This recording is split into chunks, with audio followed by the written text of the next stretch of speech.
Hello, my name is Julia and I'm a senior counselling psychologist at Prosper Health Collective in Burragoon and Canning Vale. Today I'll be speaking with you around supporting your teen to keep feeling good. This can be helpful for some tips and strategies in supporting your teenager, particularly if they've had difficulties with their mental health in the past.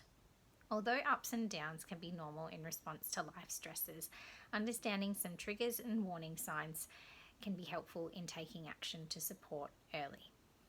So firstly, identifying some significant triggers or stresses for your teenager can be helpful. Teenagers can experience stress and pressures in various aspects of their lives. This may include excessive school pressures such as schoolwork or high levels of assessments. There may be family pressures such as responsibilities at home or conflict in the household. There could be social pressures such as social media use or peer pressure.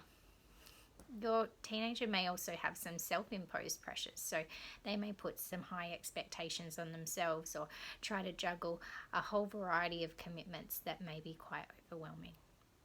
Understanding some of the significant triggers or stresses for your teen can help you understand the need to put in place some support for them at these times. Some warning signs that your teen may be experiencing some difficulties with their mental health can present in a variety of ways of thinking, the feelings that they experience, and the behaviours that they exhibit. So things such as increased emotionality, heightened ups and downs, or heightened anxiety, reporting that they're feeling stressed or overwhelmed can be a warning sign that things aren't going so well.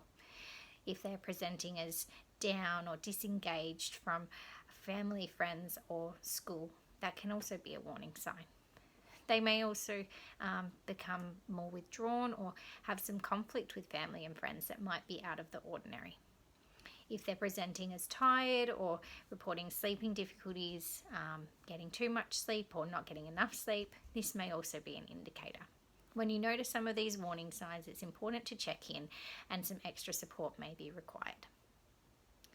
Supporting your teen to reduce the risk of a mental health relapse can also involve some preventative strategies to support their mental health and wellbeing.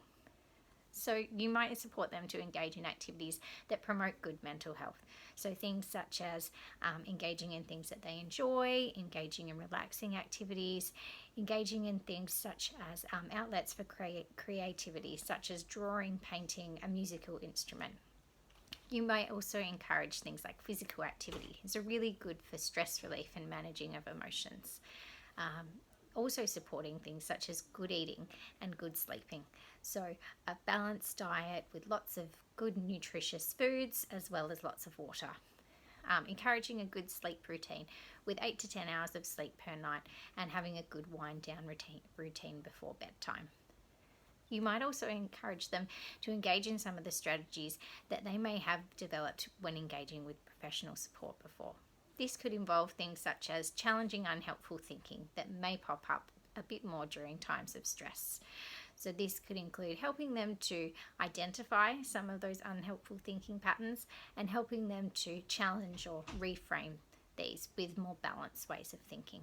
You might also support them to help to engage in problem-solving strategies with any stresses that are going on. Show them some compassion and understanding. We all go through difficulties from time to time and you're a great source of support for them. Accessing professional support is important if your teenager is experiencing some difficulties with their mental health. Starting with their GP for having a bit of a discussion around this is a good way to open that conversation. Also, contacting any previous support that they may be engaged in can also be helpful. Supporting a child who's having difficulties with their mental health can take its toll on a parent as well. So make sure you're engaging in things that you know are helpful for you when going through difficulties, and also consider that having some extra support from a professional may be helpful for developing some tips and strategies to help you cope through this time. If you feel like you need some assistance or would like some more info on this topic, please feel free to contact the practice. We would be happy to answer any questions or help out where we can. You can contact us on 6381 0071. Thank you.